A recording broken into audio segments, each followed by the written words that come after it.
a minimalist review of Ali Abdaal's new book, Feel Good Productivity.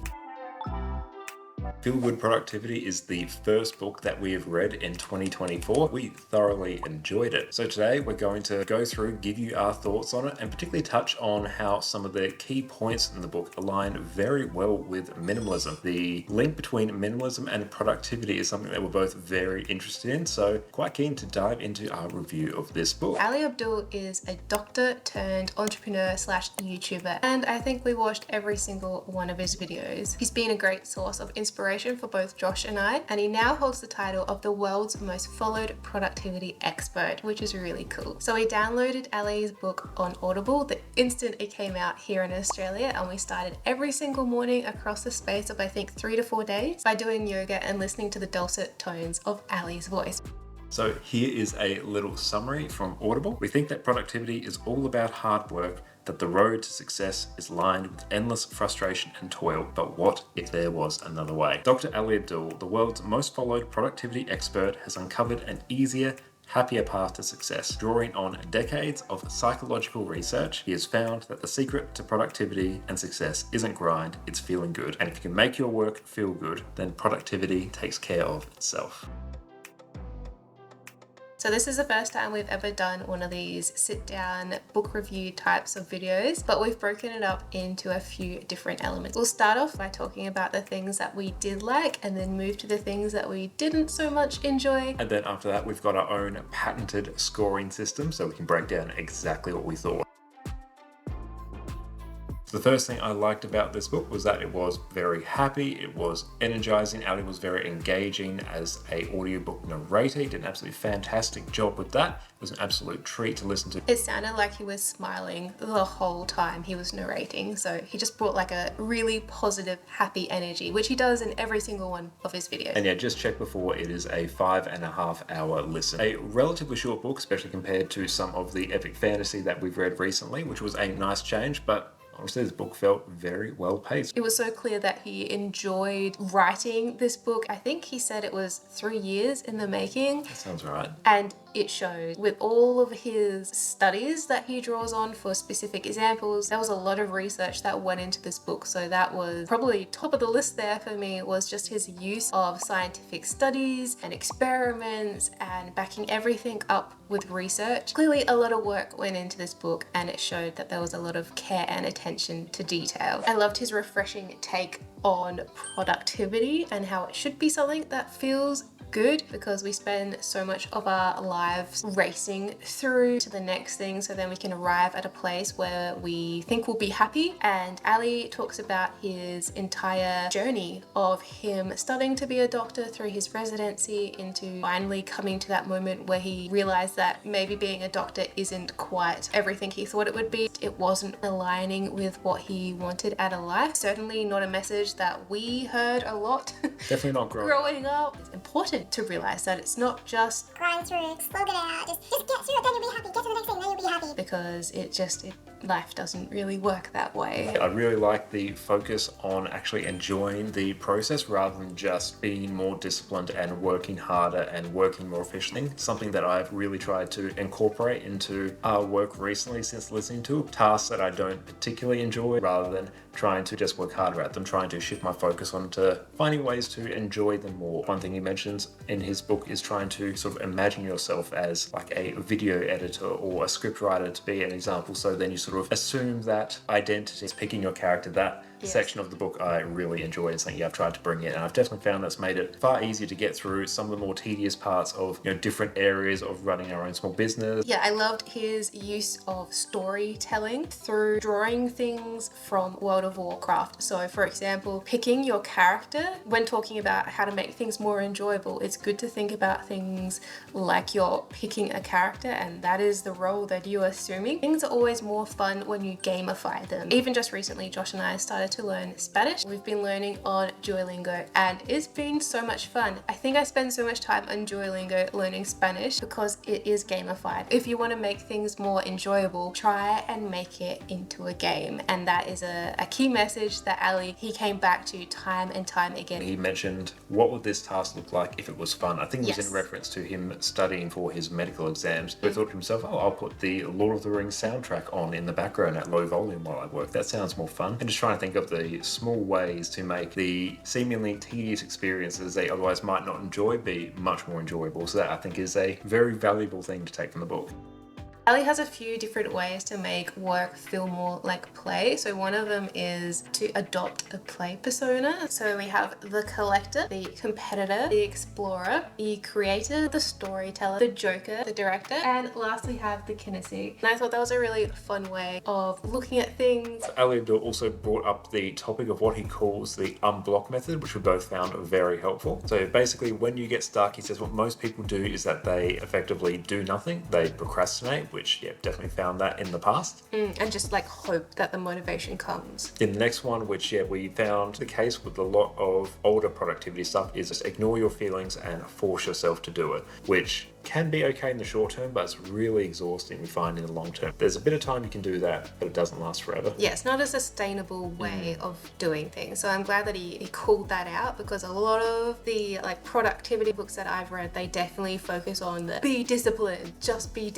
just do it. Yeah, the focus on having sustainable productivity that actually feels good and helps energize you and rejuvenate you, I thought was very refreshing. So in terms of the unblock method, the first thing that he suggests you do is ask why. So why are you doing this task? Is it to get into a good school? Is it to achieve some far off dream? What is your why for doing it? Next step being find the what. So what is the next thing that you need to do to progress this task?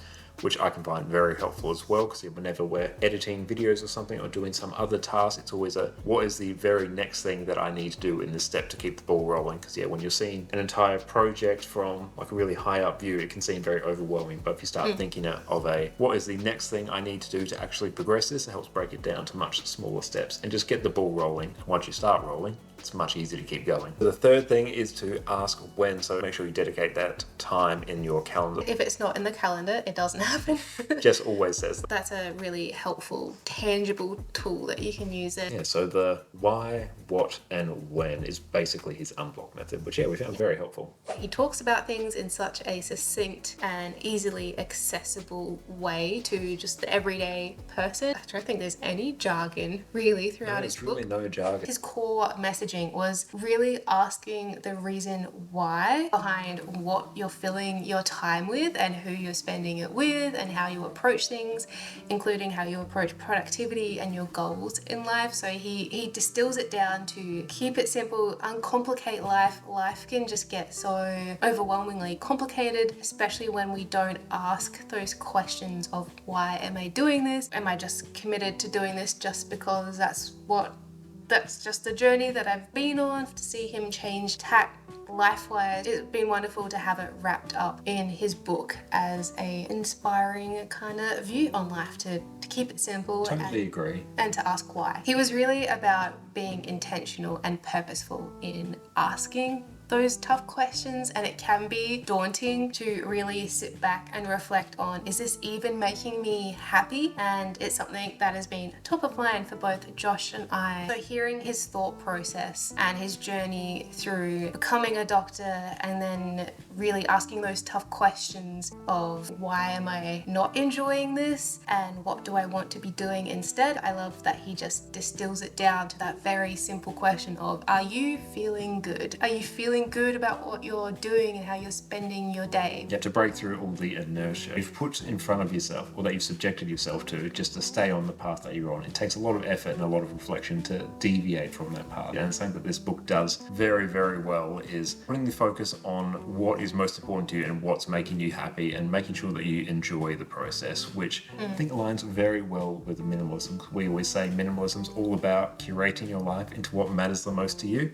So in a way, this book aligns aligns very well with that. So for that reason alone, we'd recommend this very highly. Yes, it's a book that I wish I could have read 2 years ago when Josh and I were first really starting to question how we were spending our lives commuting to and from the city, and then we're like ships passing in the night. So it would have been, I wish this book came out 2 years ago, because I felt like at points, especially when he was talking about being intentional with your life, I felt like he was talking directly to me 2 years ago, and still very applicable to me now and to our lives. And it was such a good reminder and a good reinforcement that that is really, really important to do, even though it feels scary and different to go against the inertia of where you thought you were heading. It's okay, and honestly, you'll feel a lot better if you do ask those tough questions. Absolutely. There was a lot to love about this book.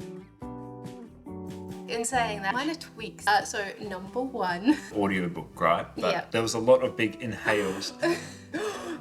So on the editing to make sure those were left in there. So it was occasionally quite jarring when Ali would be talking very coherently through a sentence and just hear a sudden yeah, which was quite funny and was very amusing when we heard it, but we're just sitting there like, this is so close to being like perfect in terms of audio quality, and then just Yeah. those were left in. It's a minor gripe. It's quite funny if you hear it. it was so distracting but so funny. And then every time it would happen, Josh and I would just look at each other and be like, yeah. And I was still waking up in the morning doing a very peaceful yoga pose, and then next minute there's Ali's voice going, and I think, what's happening?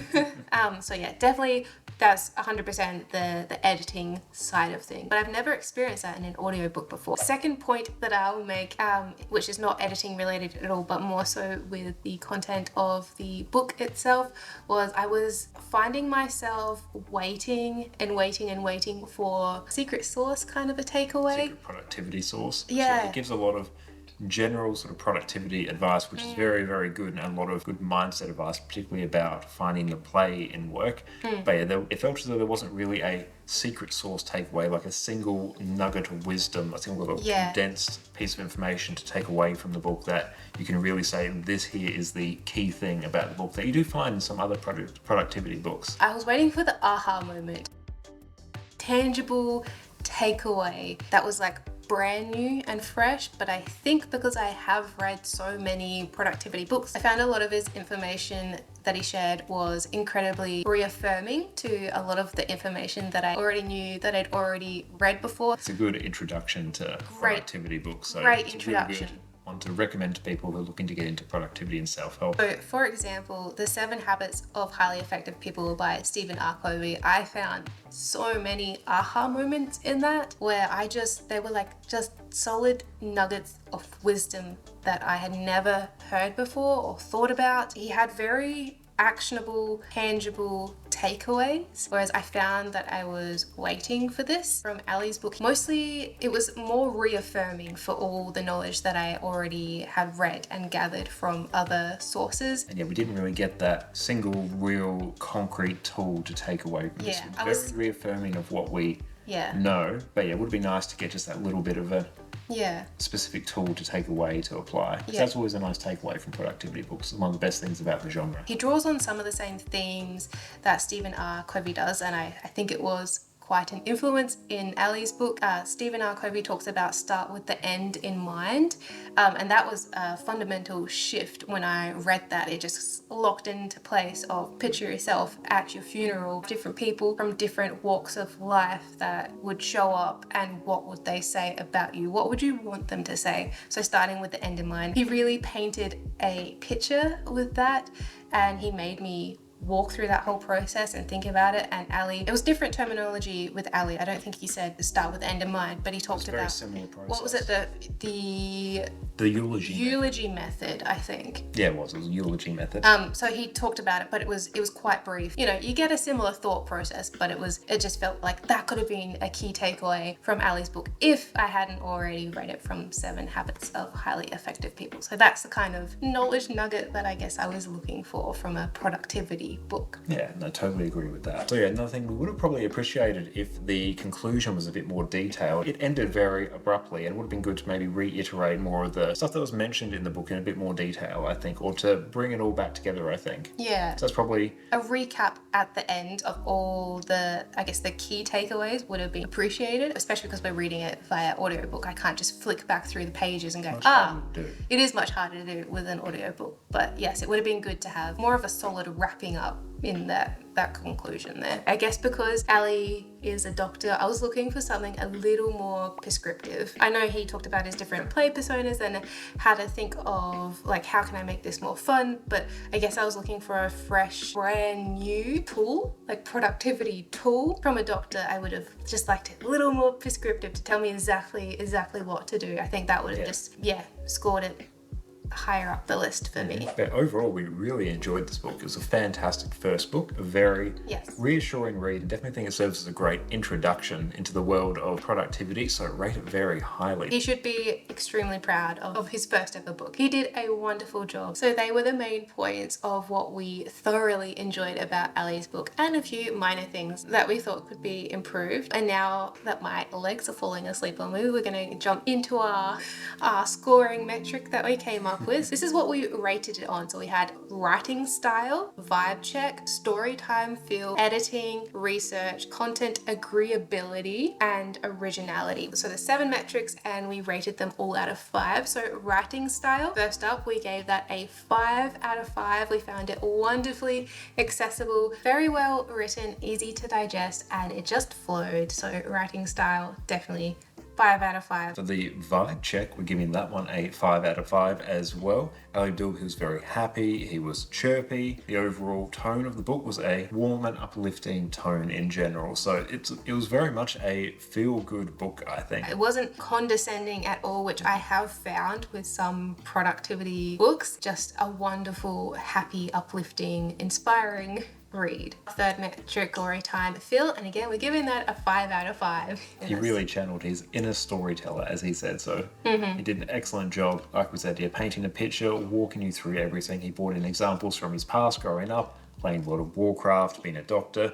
Really liked his mention of generally the very unfortunate white lab rats, but then when he mentioned the time where they were getting tickled with little brushes and they were squealing and laughing joy. That was a very nice story. Like, he has an experience in the hospital where he was working where it all just kind of came to a head, and I could just so picture what he was feeling because he described it so well, but I could literally see him in the room in my mind of how that went down in a very chaotic kind of a kind of fashion. So storytime feel, 5 out of 5. He is definitely a wonderful storyteller. Yeah. So editing, we would have to give this one a 2 out of 5. This mostly stems from the audiobook. The number of very loud inhales that were left in just made it seem as though the audiobook was a bit rushed, and I guess it potentially was, given that it came out to coincide with the release of the physical book, but yeah, they were quite distracting. They're amusing, but quite distracting. I think if that was just tidied up, this would be spectacular. And there's a few long pauses left in at certain sections as well. Yeah. They could have been tidied up. The audio book in particular could have just done with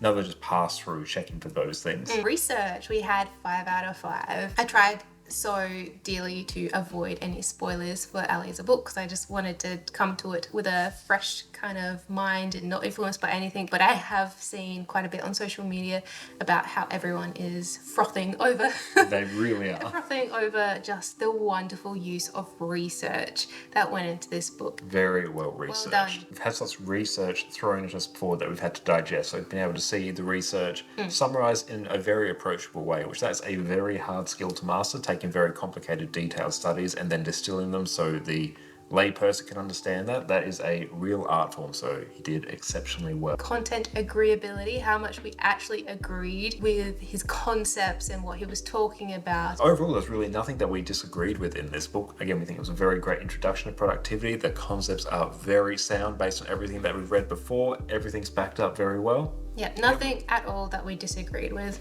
Yeah, nothing that we turned to each other and tilted our head and go, that seems odd, which we have found in some other books. So now next we have originality at 3 out of 5. It did a good job at summarizing the existing sort of body of work that there is in the productivity space, and it pulls very well from lots of different sources. I wouldn't say there's necessarily anything revolutionary in this book, but it's a very good summary of it. But Ali's own spin on it, being the great storyteller that he is, makes it, let's say, a very sort of original read in the productivity space like that. But in terms of the raw content of it, it does pull from a lot of pre-existing things, which is a good thing in a way, but I wouldn't necessarily say it brings a whole bunch new to the table, which again goes back to it being a really good introduction into the space of productivity. Overall, summing up all of our 7 different criteria out of 5, give this overall a 30 out of 35, which if you translate that to a 5-star scale, we've got a 4.28 out of 5, so a highly scientific and data-driven scale. That is a solid rating. Highly recommend. We hope that helped if you're thinking about picking up Ali's book, and if you have read it, let us know what you thought about it. And with that, we'll catch you all next time. Bye. Just try to lick my forehead. Oh, she's such a good CE doggo. It's gonna be one of those videos, isn't it? Tea, CE doggo. Coffee? Decided I need a bath, do I? No, we're saying Ali, not Addie. No. Addie, not Ali. Oh wait, Ali, not Addie. Where are you going? She's like, you keep saying the name. I don't know, go with the coffee. It's so big. My leggies are going to sleep. That's what I want to. The point that we have is that, no. Wait for her to find her spot. Trot. There you go. Bath time later, maybe. Yeah, not right now. Right when we finish, then you can give yourself a bath.